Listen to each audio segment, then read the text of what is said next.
Greetings, everyone. Now, this is part 2 of episode 4 of Jesus' parables, and I ended part 1 by saying that the parable makes 3 assumptions.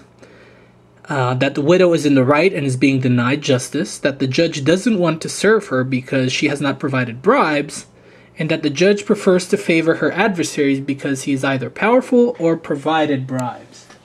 And I left off with the question, how can we imply this in the parable?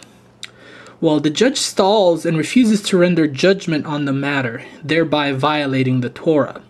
And this indicates that the stakes on this matter are high enough to induce a delay. Given that he is the sole judge also implies the reason for the delay, that the powerful and wealthy adversaries are using the system for their own purposes. Thus, the judge seems to be avoiding a trial in the matter and would rather prefer to resolve matters informally. Now, what is clear is that the judge most likely shares class interests in common with the adversaries. The judge is not an elite, but rather he is a retainer, a bureaucrat who's hoping to get his honest graft for protecting the system of the elites who put him in power. Doing this, however, blinds him to the consequences to the widow. Passages in the Talmud, as well as other contemporary literature, deride Jewish society for its corrupt judges. The Talmud, for example, speaks of village judges who are willing to pervert justice for a dish of meat. These outcomes are not surprising. Retainers like the judge model themselves on their superiors, the elites. And the judge is really only doing what he has learned to do, which is use his office to line his own pockets. This was so common that it didn't seem unjust or immoral. It was simply how the world worked. Now, women didn't normally appear before the courts, but they were represented by a male relative. And the very fact that the widow here has appeared before the judge is a breach of etiquette and social convention. The fact that she represents herself implies she has nobody else to represent her. Thus, her life may depend on the settlement of this very case. When she states, "Grant me justice against my opponent," she appeals to the Torah as the ideal code of justice. The judge delays so that he can gain concessions from the adversaries before settling the case. The widow is aware that the odds are against her, but she's in a desperate situation. So, what can a widow do? We see here that she really adopts the strategy of her adversaries. First, she adopts this strategy by making the matter between her and the judge. You'll notice she doesn't ask for a court date or a hearing. She appeals directly to the judge for justice, just as her adversaries appealed for a favorable verdict. Second, she adapts their strategy by going public in the most embarrassing way, rather than trying to strike a deal behind the scenes. Now picture this, in the midst of all the male voices heard at the city gate, a domain where only men are in control, you hear the voice of a solitary woman who cries out for justice. That's very unusual. It would have been a striking image. Her opponents have remained silent because time is on their side, and the longer they wait, the more likely they are to gain a favorable disposition. They already have the judge's ear out of the public eye, and the widow is running the risk of making a spectacle of herself. So while the system is working according to its implied rules, the widow tries to blow the cover off of the operation. She refuses to remain silent, but breaks the silence surrounding the covert machinations. Now, Paulo Freire says that really oppressive forms of rule are only perpetuated by the lies and cover stories they create. And once these are exposed and the people see them for what they are, they fall apart. And this was precisely the role of the prophet in Old Testament times. A holy man on a mission to expose evil and denounce it and redirect the path to the truth. Now, the widow blows the cover off the system by appealing to the judge to fulfill his duty.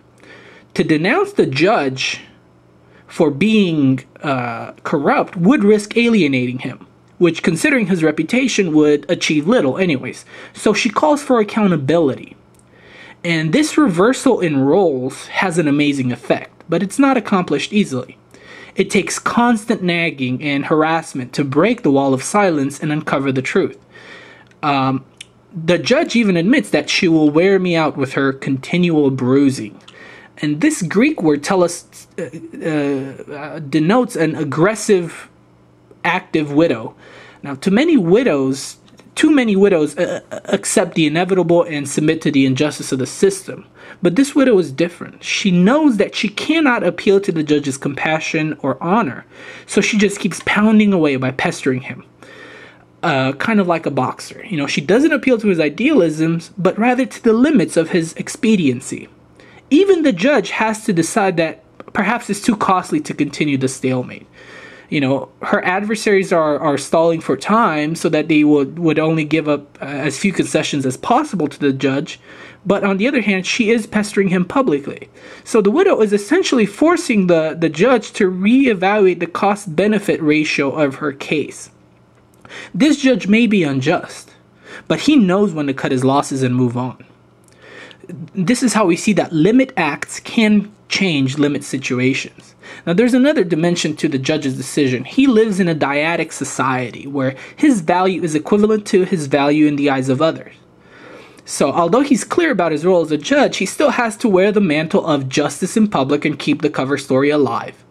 And part of the honor of his position depends on the general belief of the people who aren't elites, who don't understand how the system works, but they must believe that he is actually doing justice and interpreting God's Torah. If the widow keeps crying out, she may begin to raise questions, and the audience, the outsiders, might eventually develop the eyes to see through the facade. These developments would adversely affect his social status and access to wealth and power. So what better way to reinforce the common misconception that justice is being meted out, according to the Torah, than by granting this widow's request? Even if she is the exception that proves the rule, her case will be cited to prove the justice of the courts. So it's better to grant her request than to risk the whole system. Plus, it will teach future adversaries a well-deserved lesson. In the future, you better meet the judge's demands quickly if you want a favorable disposition. Now, scholars commenting on this parable find it rife with reversal and paradox, because it appears that the widow is the powerful one. She embodies a new vision of the world in which victims will claim their rights and seek justice, often in an unsettling manner. Jesus' parable tells us that the kingdom of God keeps coming. It keeps battering down, regardless of honor or justice or any form of social valuation. It may even come under the guise of shamelessness in the form of a widow. Now, the parable poses a dilemma. The widow's case appears hopeless. Everybody knows the judge will find for the party that gives him a bribe for her adversary. Since she is a widow, she can't do that because she has no money, she has no resources. But the widow refuses to quit and threatens to expose the system. And what's her reward? It is justice. She analyzed her situation, she designed an action that broke the spell of inevitability cast by the ruling elites. At some fundamental level, the oppressed have to collude in their own oppression for the system to work. And usually this grows out of a sense of fatalism. Now, the widow could do what is expected of her and remain out of sight. But she refuses her predestined role and breaks social barriers. She crosses forbidden social and gender boundaries, and she is rewarded for her shameless behavior with a just verdict. So Jesus' parable poses an interesting problem.